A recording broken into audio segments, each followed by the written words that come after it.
Pour faire plaisir à Barbara Pompili, j'ai fait installer une éolienne dans mon jardin. J'en suis très content. Mes lessives sèchent plus vite qu'avant.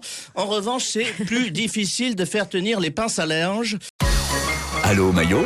Allô Maillot? Rebonjour en mode Fontenoy. Alors pour faire honneur à vos engagements écologiques, je vous propose un Allô Maillot consacré à l'écologie évidemment. Non, arrête ce moment, ce générique, ça passe pas, on n'en veut plus. Alors j'ai sélectionné des courriers d'auditeurs éco-citoyens, mais néanmoins qui s'interrogent sur leur engagement. On débute par Myriam. Myriam dans le Doubs. Cher docteur Maillot, j'ai honte. Je suis pro-écologie, mais dès que j'entends les Verts parler, j'ai envie de polluer la planète. Que faire ?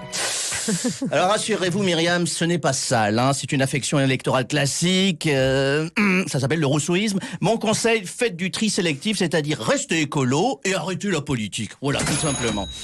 Magali qui est militante écolo et mère de famille de 5 enfants en burn-out, m'écrit, elle dit: j'ai commencé hier un stage de décroissance, ils nous ont expliqué qu'il fallait se séparer d'un objet par jour, je voulais savoir si les enfants ça comptait. Non Magali, non, je sais, courage, ça va aller, bonne chance quand même avec les couches lavables. Pas tous les jours facile. Jackie de Brissou-Roche nous écrit pour faire plaisir à Barbara Pompili, j'ai fait installer une éolienne dans mon jardin. J'en suis très content. Mes lessives sèchent plus vite qu'avant. En revanche, c'est plus difficile de faire tenir les pinces à linge. Bon, moi, je réponds pas. On a un déçu de la transition écologique, ça arrive. Marc qui est gendarme à la retraite dans les Cévennes, m'écrit, il dit: depuis que j'ai fait isoler ma maison avec des murs en chanvre, tous les matins, je retrouve des drogués endormis dans mon salon. La semaine dernière, ils ont organisé une rave dans la mezzanine. Eh oui, ils ont fumé toute la toiture. Que faire?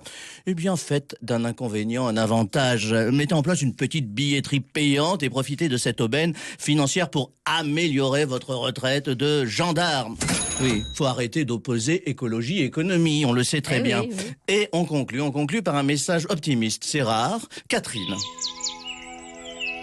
La crise sanitaire a eu de cela de bon qu'elle a permis à la nature de reprendre ses droits. On ne voudrait pas casser l'ambiance, Catoche, mais c'est depuis la fin du confinement, la seule nature qui a repris ses droits, c'est la nature humaine. Chaque jour est un enchantement dans les arbres. Les sacs plastiques ont été remplacés par des masques en polypropylène.